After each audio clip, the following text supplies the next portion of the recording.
ஒரு வார்த்தை பேசாமல் என்னை பாரடி, இந்த நிமிடங்கள் நீளட்டுமே.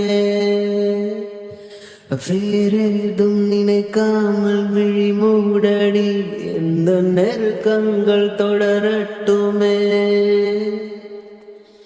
யாரும் பார்க்காமல் என்னை பார்க்கிறேன், என்னை அறியாமல் உன்னை பார்க்கிறேன். சிறு பிள்ளை என எந்த நிமைகள் அது உன்னை கண்டாலே குதிக்கின்றதே. என்னாதி காலை உன் முகம் பார்த்து தினம் எழ வேண்டும். என் நந்தி மாலை உன் மடி சாய்ந்து தினம் விழ வேண்டும்.